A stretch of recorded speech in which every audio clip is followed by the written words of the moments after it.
morning and welcome to the program. Scott Maddasion, the mayor of Clinton, Iowa. Scott, how are we doing? I'm good. How are you? Not too bad. Had a council meeting last night. How'd it go? Tuesday night. It's Thursday now. Oh, that's right. Yeah, okay.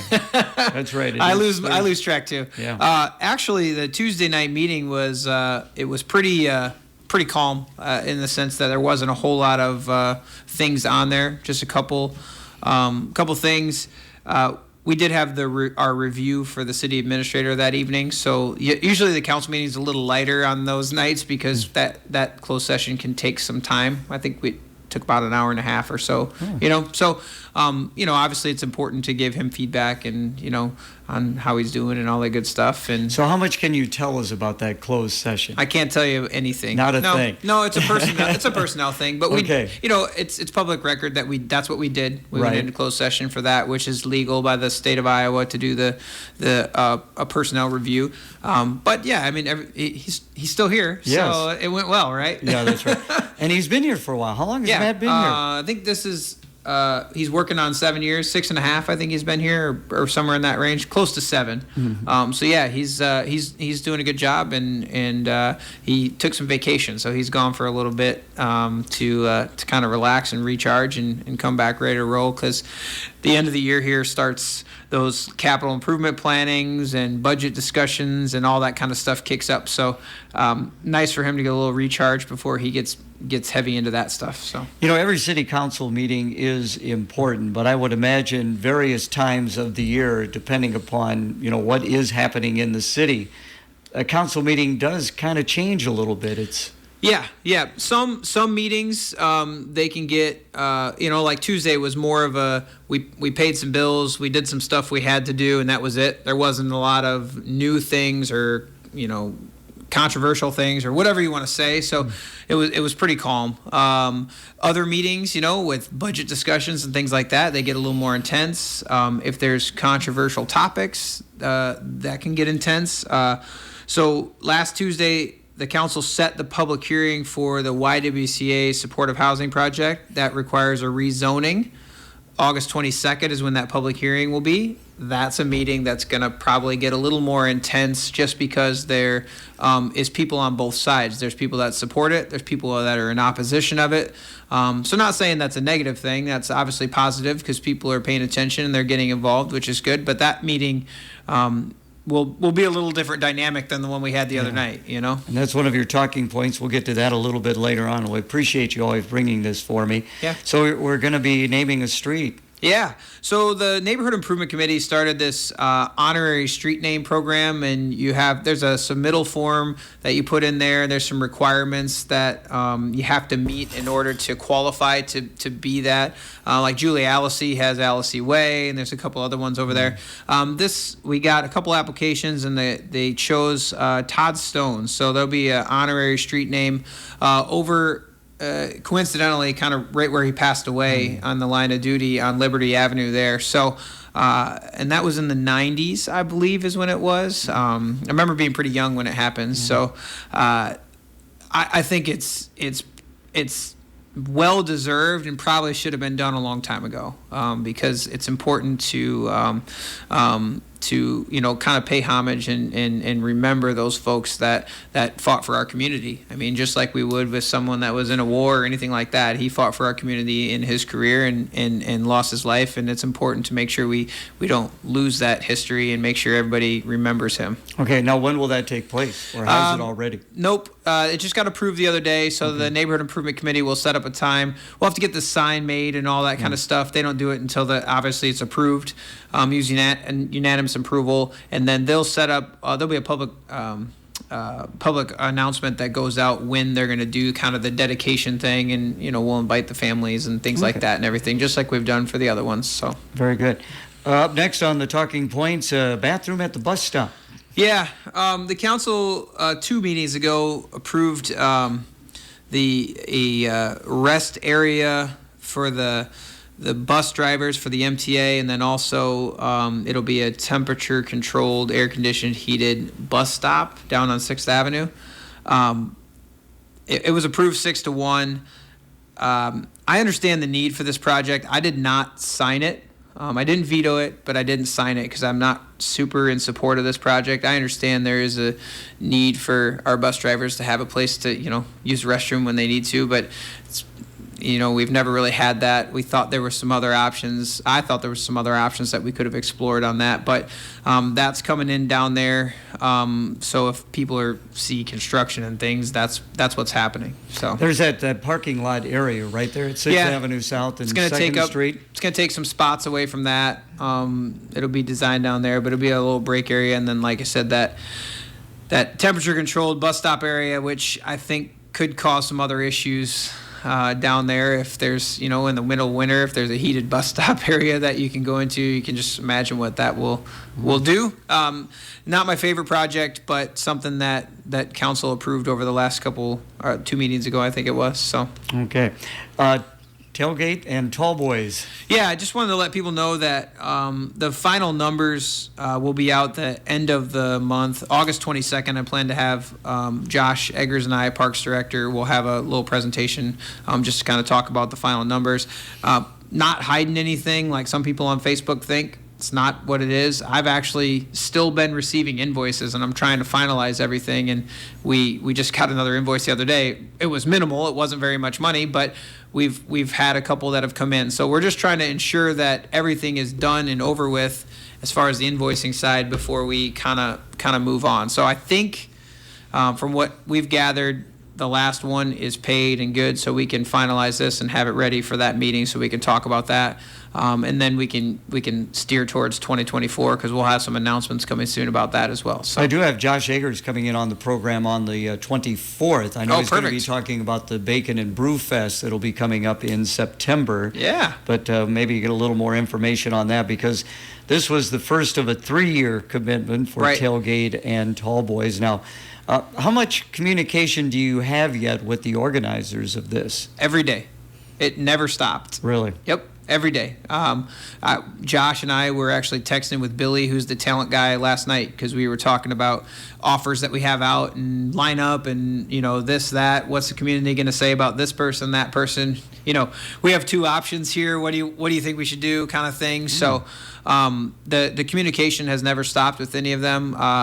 USA Concerts was in town last week. We had a meeting with our Wild Rose, our title sponsor, to hopefully bring them on board for a year or 2. So we had a great meeting with them. So they were in town. They'll be back August 31st again. They'll be back. So, they've still been making trips back. July, they were kind of gone because they had 3 festivals going in July, so they kind of did that thing. But now that August is hit, we had a sponsorship meeting yesterday of how we want to tackle that this year. We've had meetings about ticketing and how we want to set the ticket tiers up this year and when we want to start selling. So really the planning has never stopped, and every day we're discussing something. So how much did you learn from this first year? A lot. I think we learned. Obviously, Josh and I learned what it takes to put on something like this because we'd never done it before. So that was one thing. I think we've learned that year one we probably could adjust or cut some things that we had that we might not necessarily need. Clinton is unique because the cities partner with them, so some of our city resources we can use, and I think we've learned more of what type of resources the city has that we can utilize to hopefully cut some costs here and there. And then we also learned logistically that our city can handle something like this because traffic wasn't too terrible at all from what I'm gathering. A couple small things from the PD that they want to change next year, but nothing major, very simple. And then I think we also learned that Clinton was starving for something like this because I've heard very, very few negative comments. It's overwhelming, the positivity, the letters that people sent me, like thanking me, and Josh has gotten a bunch of letters too, and emails, and so I think we learned that overall that this was a great thing for Clinton, and no matter what the numbers come back at, this is a bigger picture thing. This is putting Clinton on the map. This is getting us places. We've actually had agents reaching out to Billy, who does the talent stuff, requesting Clinton. Well, that is great. Again, visiting with Scott Maddasion. Before we take a break for the weather, just one more point. You mentioned Wild Rose. Sponsorship, of course, is so very important. Yeah. What have you heard from some of the other sponsors? I mean, I would imagine you asked for feedback from them. Yeah. So the sponsors I've talked to, nothing but positivity. All of them want to be back next year. The 31st, where I want to throw. I don't want to put too much out there, but we're planning something special for the people that were sponsors last year towards the end of the month, and I think that will be another opportunity to gain some more feedback before we dive into sponsorships for 24. All right, very good. FYI with Scott Maddasion. Let's take a break for the weather, brought to you by ServiceMaster. We've got dense fog that will quickly lift a little bit later this morning, and we're expecting more sunshine. That should get temperatures further into the mid-80s this afternoon. Tonight, initially dry, but watch for some showers and thunderstorms late as we drop to the upper 60s. I'm meteorologist Andrew Stutzky with Storm Track 8. Sunshine, we're up to 74 degrees. Our update brought to you by ServiceMaster. When disaster strikes, ServiceMaster at 215 4th Avenue South in Clinton is here to help. Here's owner Michael Armstrong. We do a tremendous amount of disaster restorations. We deal with almost every single day. Do you have regular business hours? Yes, Monday through Friday, 8 to 4:30. The vast majority of our work is disaster. So 24-hour service. Whenever you need us, we'll be there to help you. For water, fire, and smoke damage, mold remediation, and other specialty cleaning, call ServiceMaster of Clinton at 563-242-0724. Back with more with Scott Maddasion, Mayor of Clinton, on FYI. Historic property inventory. What's that about? Yeah, that was on the council meeting Tuesday night. The Historic Preservation Commission approached me and Councilmember Seeley, and we've been discussing. 1980 was the last time that we've done a historic property inventory. So basically, what that is identifying historic properties in town, logging them, keeping a list, and over 50 years old is considered historic. What this does is it allows us to have a list of properties that could potentially be nominated for the National Registry. I think we have 16 properties in town that are on the National Registry, and the old post office is not one of them. I just learned that the other day. Thought it was, but it's not. So it gets us in line with that, but then what it also does is we've had some conversations about creating some historic districts that would help on the tourism and the marketing side of things, and then also some historic codes on how to rehab these historic buildings, similar to what Dubuque has done in their downtown area. And the property inventory is the first step into those types of conversations. Like, we got to understand what we have first, and then how do we approach it. But we have two very, very highly functioning districts of downtown on Fifth Avenue and then Lyons area that could easily be historic districts, labeled historic districts, right? Mm-hmm. But it's just another way for us to create some buzz and create some marketing, and then really kind of hone in and focus on certain areas for like the tourism aspect and things like that. So I thought this was a good project. It's not real expensive. It'll be less than $15,000 to do it. But we're going to send it to the finance committee and let them decide how we can fund it or what we're going to do moving forward on that. So there's 16, you were saying, and Yeah. Just out of my curiosity, would the ballpark, Old Riverview Stadium, now Nelson Corp Field, would that be considered an historic? Not on the list. Really? I mean, it was built in the 30s. I don't remember that being on the list. I wish I would have brought it with me, but yeah, John Rowland gave me the list of what's on there. But if it's not, that's yeah. I would think. It I should mean, be, it was right? Built in the 1930s, during the FDR. I think it was Correct. like one of the CPA or CCC. Or WPA. WPA. I know it was one of those initials. Yep. So, yeah. YWCA Supportive Housing Project. Yeah, so the YWCA has proposed a supportive housing project. They received a grant from the state. They're looking for a location. The location that's been chosen by them and the developer is the empty lot area and the two houses that they have spoken to the homeowners there already, right by the law center there, down by the courthouse. And in order to put that type of project there is a zoning change that is required. They've gone to the Planning Commission. The Planning Commission has moved it to the council. The council set the public hearing for the 22nd, so there'll be discussion on whether or not the council deems it worthy, so to speak, to change that zoning, because it would be spot zoning technically. I mean, however you want to define that, but yes, it is a change of zoning. Neighbors have all been notified. There is a lot of opposition from folks in the area. There's a lot of support too, so it'll be an interesting conversation come the 22nd. I would imagine so. So I would imagine you've probably heard from both sides as the mayor. What are some of the things you're hearing, Scott? Yeah, I think some people, on the opposition side, they're concerned what it's going to look like. Everybody calls it a homeless shelter. It's not a homeless shelter. It's a supportive housing project, which is a little different.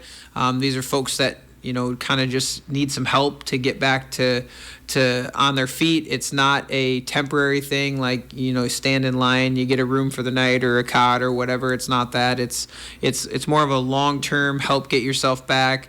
It'll have resources there. So some are worried about, I'm not using my words, but I'm quoting some things that I've heard is what type of people is that going to attract? Mm-hmm. Is there going to be, mental health issues with folks and crime issues and things like that in the area? Because that is a highly dense residential neighborhood. Mm-hmm. I mean, that's exactly what it is right in the middle. So folks are worried about basically, in a nutshell, what will this bring? The YWCA has done really well on kind of explaining their side of it and that. And then on the supportive side, and I agree with this too, is we have folks in our community that are in need. And we do need to find a way to provide the resources to them and the tools to help get them out of whatever situation they're in. So I don't think anybody's discounting the need for that. I think they're mostly just worried about, if you build it, they will come kind of thing, right? And whether no matter what side you're on, there's still valid points each way. And I would imagine there were probably other locations that they were looking at, I would think. There were other locations. That's what they've chosen. The grant is very specific on some items, like can't be a certain distance from the railroad tracks. It has to be close to public transportation. It has to be close to jobs, food, those types of things. So there are some specifics in the grant which kind of tie their hands a little bit on where it can go. But I do think there is probably some other places out there we could look in different locations. I think you're probably going to get the same questions from people that live in the neighborhoods, no matter where you try to put it. I think, me personally, I would probably have the same questions if it was going to be right next to my house. Not saying I would oppose it or I wouldn't or whatever, but I think the questions that the people are asking are all valid. Okay. Farmers Market complete? Finally. That was a long haul, yes. The farmers market. And I just want a shout out to the Lions Business District because and the LBPA, the Professional Association, they did a really great job raising a lot of money to help make that project happen. They're using it. It's good. It's exciting to see it up there. And I think it's just going to be a really positive thing for Clinton as they're moving on because, that organic food market or the homegrown food market or however you want to describe it is important, and I really never thought that. And my wife started a garden this year for the first time, right? And just the amount of green beans we've gathered out of that garden, and they're just amazing. So I think I'll probably see myself at a farmer's market more than I don't think I've selling ever your green beans. Well, not selling, just going to buy because that organic thing's kind of ticking with me now. So. I thought maybe you'd set up a little booth of yourself. Well, I don't really sell. I'm going to eat them. Well, there you go. There you go. So yeah, I mean that is a great thing up there on the north end, and I know they would like to see some other development up there on Main Avenue, especially when you get to the east of 2nd Street, I would think so, yeah. Absolutely. Skyline event coming up this Friday, coming up tomorrow. Brandon Rumler is going to be in studio tomorrow morning to visit with us about that event. Yeah, it's going to be cool. I know they're doing the big backyard bash is what they're calling it. They're going to have the dunk tank going all day. I don't know how I got this, but I'm going to be in the dunk tank twice in 4 days. Well, you're a celebrity. I suppose. or I don't know what it is. You're young and you're a celebrity. Or I'm an easy target, right? And there you go. But yeah, so I think that's really cool. Skyline is one of those businesses that I knew existed my entire life. And until I became mayor, I didn't really know what they did. And when I learned that, it was like mind-blowing, getting the tour and seeing what they do. So amazing what that entire organization does for folks in our community. And I think it's important to support them. Come on out, because I think there's going to be a little bit of a competition on who raises more money on the dunk tank, and I would hope that the citizens of Clinton come out and don't let the sheriff beat me, right? Because he's got the whole county, and I want to make sure that I win on that one. So I also plan on staying dry, but that's just me.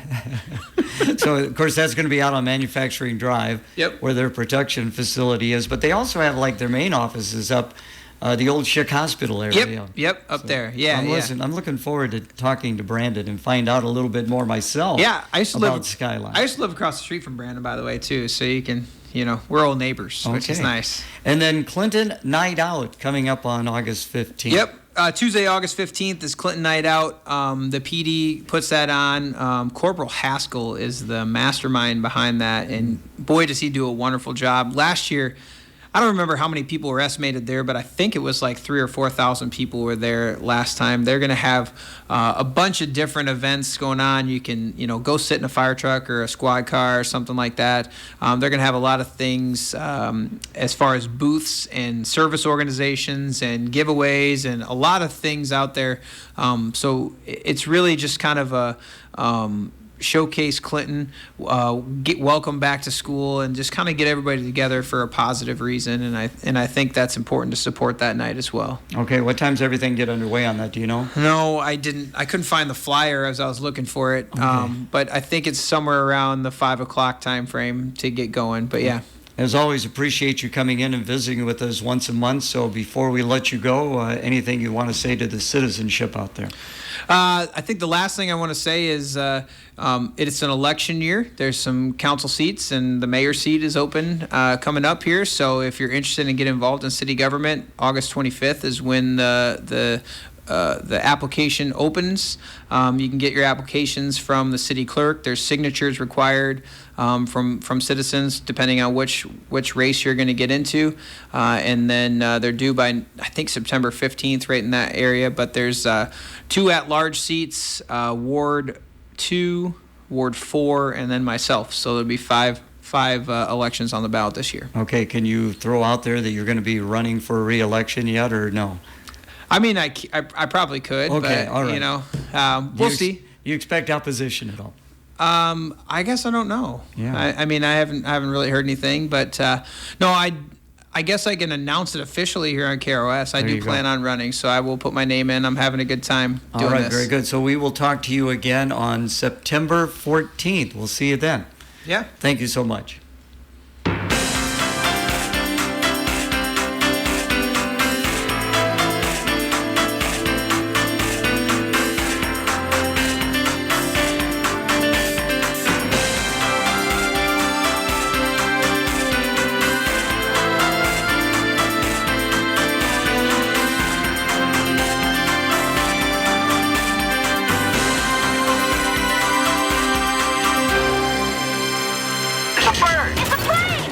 The Dan Patrick Show. Dan Patrick.